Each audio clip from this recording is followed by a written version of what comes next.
dire, eh bien, toute chose concourt au bien de ceux qui aiment Dieu, ce n'est pas seulement l'argent. Des fois, le malheur peut arriver, mais la finalité de ce malheur-là, c'est Dieu qui est en train de nous forger, afin d'entrer dans notre destinée. Alléluia. Le problème, en fait, c'est quand nous, les chrétiens, on s'est dit, nous ne sommes pas encore nombreux, donc il faut d'abord observer, il faut se demander, il faut avoir cette attitude. Je veux te dire une chose, Dieu n'a jamais été un Dieu de tous, c'est un Dieu de chacun. Je viens à peine d'arriver, je me disais, non, je vais à l'église où je vais d'abord me laver et puis m'échanger. Je me suis rendu compte que Dieu ne voit pas tout ce que nous avons là sur l'apparence. Dieu regarde la disposition de nos cœurs. Amen.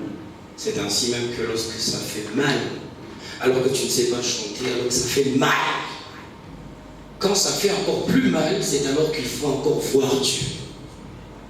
La Bible est claire. La Bible est en train de dire, au jour de leur détresse, ils crièrent à l'Éternel et il les guérit de leurs angoisses. Une bonne adoration ne commence pas quand tu as l'argent. Une bonne adoration ne commence pas quand tu as le véhicule. Une bonne adoration commence à constater que je dois exprimer mon amour par rapport à tout ce que Dieu a fait. En fait, quand nous louons le Seigneur, lorsque nous le servons, nous venons juste répondre à tant de biens que nous avons reçus de sa part. Et certaines personnes disent, tu sais combien de gens sont morts, mais toi tu n'adores pas Dieu. On n'adorera pas parce qu'il y a ceux qui sont morts. Non. Paul est en train de dire, Kuishi ni Christo, na kufa ni faïda. Pensons-nous vraiment que ceux qui sont morts dans le péché ou parce que Dieu l'a voulu? Et les autres disent, dis à Dieu des paroles que tu n'as jamais dit à quelqu'un. Il n'y a aucune parole qui puisse impressionner Dieu parce que lui-même s'appelle la parole. Et quelqu'un d'autre a dit, tu sais, adorer c'est quand tu sens vraiment qu'il y a les chairs des poules qui montent et puis tu sens que tu dois pleurer. Il y a des moments où on ne pleure pas parce qu'on voit là ce que Dieu a fait, mais on se rappelle du danger, d'un mépris, on se rappelle que tu a marqué et puis on pleure. La bonne adoration en fait signifie simplement exprimer son amour à Dieu. Et exprimer son amour à Dieu dépend de tout un chacun. Dieu m'a créé de manière telle que vous voyez. Je suis trop brun, ne vous en faites pas. Il n'y a que le corps qui est noir. Et puis tu vas vouloir que, quand moi je suis noir, toi tu es brun, je suis un peu gros, toi tu es svelte. Dieu dans sa propre volonté nous a créés différemment. Mais tu vas voir des gens qui disent, il n'adore pas comme nous. Je ne peux pas adorer comme toi. Parce que ma motivation n'est pas la tienne. Ma raison n'est pas la tienne. Une chose est vraie, à chaque fois que l'adoration monte, la gloire de Dieu descend. Parce que l'adoration, ce n'est pas d'abord la musique. La musique, c'est une expression d'adoration.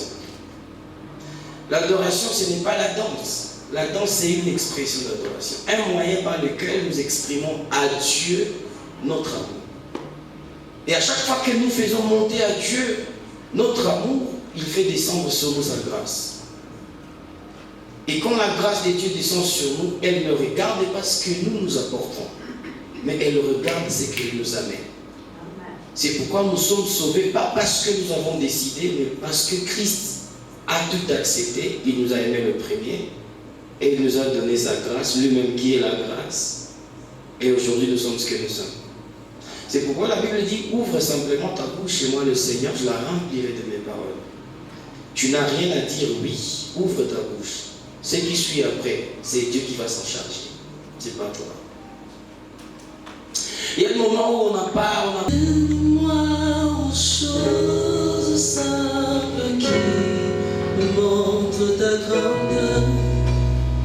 Le ciel, la terre suffisent pour décrire toute ta splendeur. Emmène-moi aux choses simples qui me montrent ta grandeur.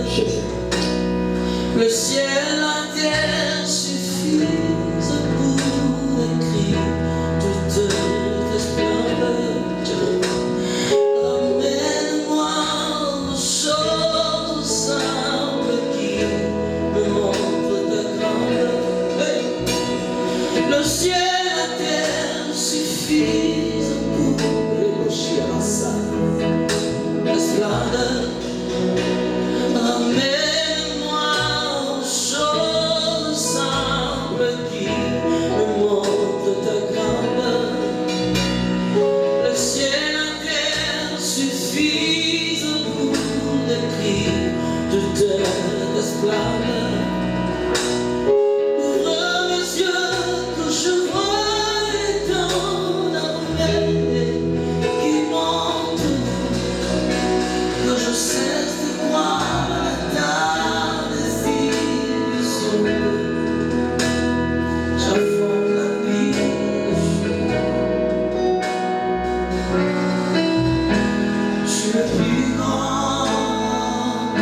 Amen, amen. Vraiment, personnellement, j'ai été aussi très bénie. Amen. Mais la bénie mon Moussana, non seulement niveau, mais aussi intervention à Kéoté. Amen. Et c'est quelqu'un qui a fait vraiment, a fait un sacrifice à Kabam, tu as quoi, amen. Et pour ça, je bénis Dieu qu'on a l'itoka mkavu, paka, je t'ai avec amen. Bon, voici ta ça bien, il y a Karabisa. Bazazia, tu vas battre les privilèges à vous terminer à Léo. Et on va commencer par Papa Raymond. Vu qu'il y a un truc propagé, on dit toujours que c'est bien de connaître les droits des nains. Amen. Karim Sana Papa, on va vous parler. J'ai oublié. Bienvenue Papa, je suis bénie personnellement de vous accueillir ici ce soir. Et vraiment, je ne saurais pas dire combien. Je vous ai écrit même, je pense. Je vous ai écrit dans la journée que j'étais très contente et je serai aussi très contente de vous voir ce soir. Vraiment, un grand merci pour votre présence. Et bienvenue encore. Et nous accueillons aussi les pasteurs l'un de ces lieux de cette église qui nous a donné le privilège d'être là ce soir. Le pasteur Samuel.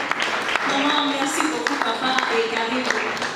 Je suis très honorée parce qu'il avait aussi un programme à l'IACHA et je bénis Dieu pour ça. Merci beaucoup. Amen. Merci aussi. Il s'appelle Pasteur Papa et voilà. Non, j'aime ça, c'est bon. Papa, vraiment, c'est une personne qui a commencé avec moi dès le début de ces programmes. Mais je me sentais vraiment très contente qu'on a qu'il m'a gardé bien les akouaba. Karibu Mungu akubariki. Karibu sana kwa Pasteur Uwezo. Mungu akubariki sana. Quand même, je suis contente parce qu'il y a une grande invitation qui va déjà vingtaine. Ça me fait plaisir. Amen. Karibu sana maman le prophète. Mungu akubariki sana et je suis bénie de vous voir parmi nous. Je vais vous présenter la personne qui a parti à naissance, ma mère, Anizatou Salinia Penyeko.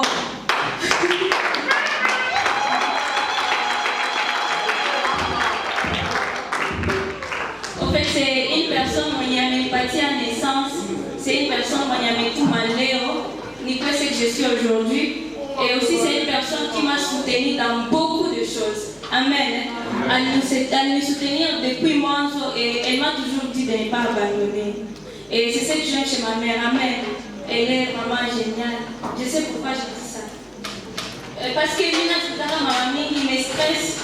Dieu s'embrasse que c'est Zach. La plupart des fois, il a touché maman.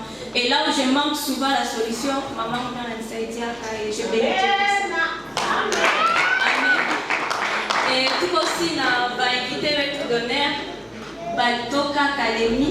Qui a présenté quelques pasteurs à l'académie. On va venir là-bas, mais pas maintenant. Et merci beaucoup pour honorer une présence. On va parler qui. Et merci aussi à l'équipe et à vous, Papa Ben. On va parler qui. Merci d'être là. Je suis vraiment bénie. La présence est à vous. Présence est à ma soeur Nicole. Je suis vraiment bénie. On va parler qui ça en tout cas. Et c'est un privilège qu'on a que Moutou à la Toka vraiment en une ville, une ville c'est pour venir t'honorer. Amen.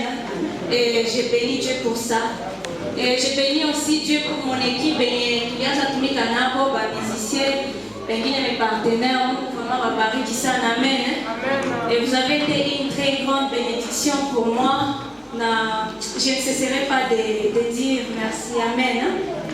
Basi, kwa hili hali j'aimerais parler et puis que quand Shaina mais tungekuwa trop tunajiservir kama mafashi ya dansa et puis dans 10 minutes ndio sasa nasema objectif yenye ilinileta huku mais munisaidie tu sana on mange quelque chose d'abord et puis nasema dans 10 minutes merci beaucoup.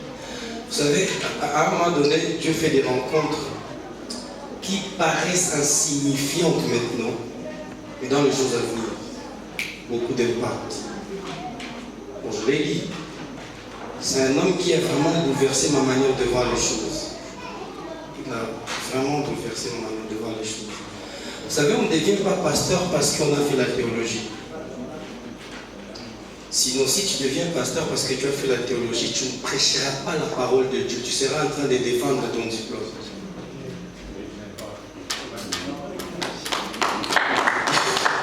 Mais on devient pasteur parce qu'on a l'appel.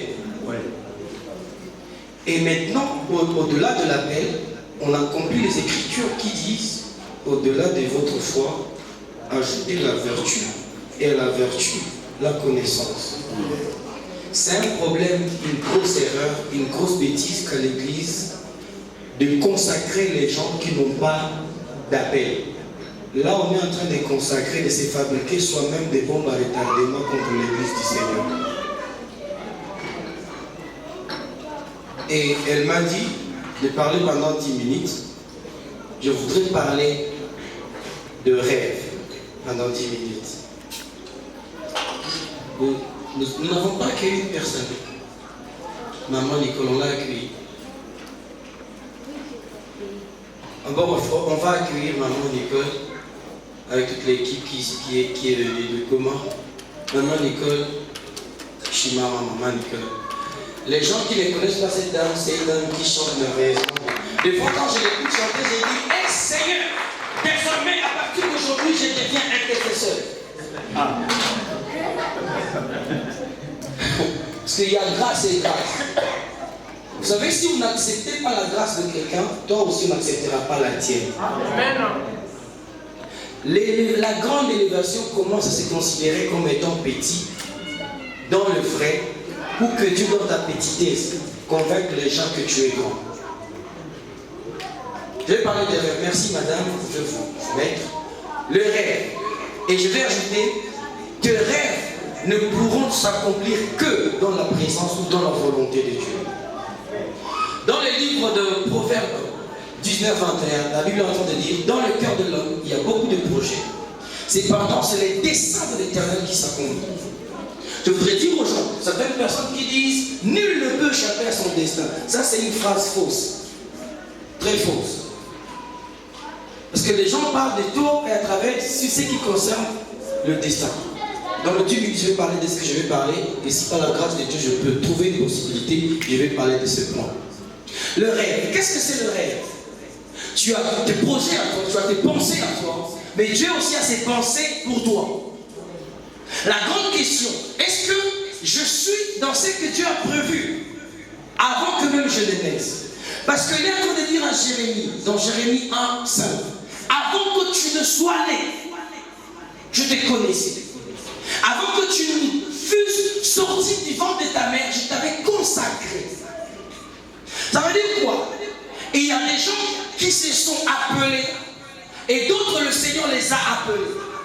Et il y a certaines personnes qui se sont envoyées et d'autres le Seigneur les a envoyés.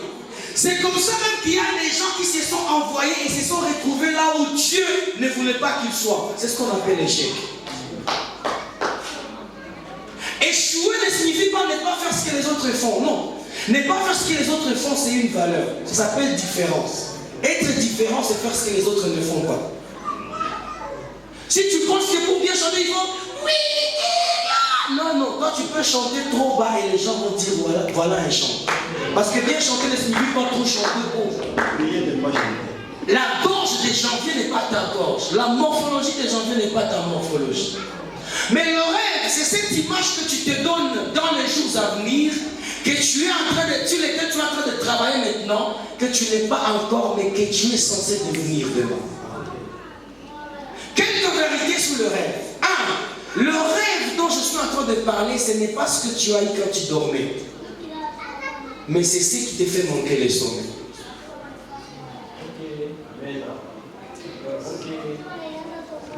C'est pourquoi cette soeur et toute son équipe, ils ont eu les rêves. Ils ont dit, nous allons soutenir les orphelins. Ils n'ont pas dormi. Ils se sont privés de beaucoup de choses. Pourquoi? Parce qu'ils n'ont pas vu ce qu'ils ont décidé dans leur pensée devenir une réalité. Ça m'étonne de voir des jeunes à l'église qui se disent, je veux devenir pasteur. par la parole et non par des actes et des sacrifices. Des gens qui envient l'élévation sans avoir la possibilité d'endurer les sacrifices. Je veux aussi devenir comme tel. Devenir comme tel, c'est toi qui le dis. Mais en réalité, être cette personne que tu es en train de dire, ça dépend d'un sacrifice. Deuxième vérité sur les rêves. Personne ne peut comprendre ce que tu es en train de traverser s'il n'a pas traversé les mêmes choses que toi. Joseph a rêvé. Il a expliqué à ses frères. Résultat, ils l'ont vendu. Des gens qui disent, ou si c'est si tu ne parles pas de ton rêve, comment on va t'aider? Parce que pour t'aider, il faut qu'on sache en quoi tu es. Le problème, ce n'est pas de parler de ton rêve, mais à qui tu parles de ton rêve. Tu peux avoir des très bonnes pensées, mais tu les adresses à une très mauvaise personne. Ça ne s'accomplira jamais parce que chaque jour, tu auras des embûches.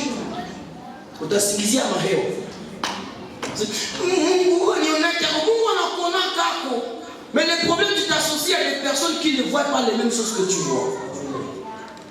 Parce que la plupart des cas, nous sommes influencés par des personnes avec qui nous passons le temps. Si tu as 5 personnes qui boivent sans prophétie, je vais te dire que tu seras la 6e personne.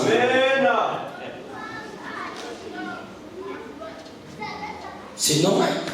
Et Joseph va dire à ses frères, aucun de ses frères n'a rêvé, pas même un jour. Mais il s'est tourné vers son père, il dit, papa, j'ai rêvé de ceci.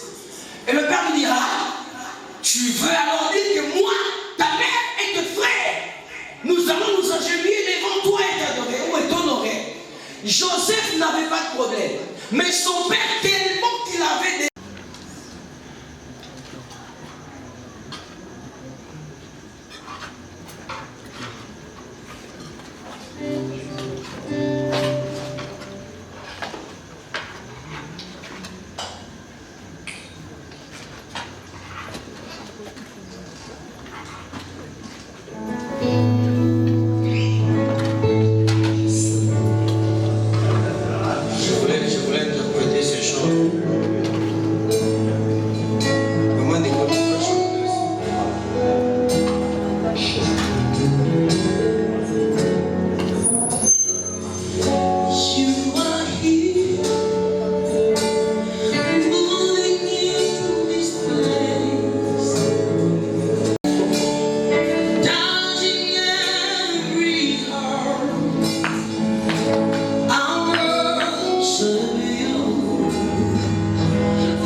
Shalom peuple dédié, je suis la sœur Christelle Briana. Je tenais à vous inviter. Aujourd'hui, on a une soirée caritative pastorale où on a eu le privilège on aura le privilège de soutenir les veuves et les orphelins. J'aimerais dire que ce n'est pas seulement limité aux pasteurs, mais à toute personne de bonne volonté. Merci beaucoup.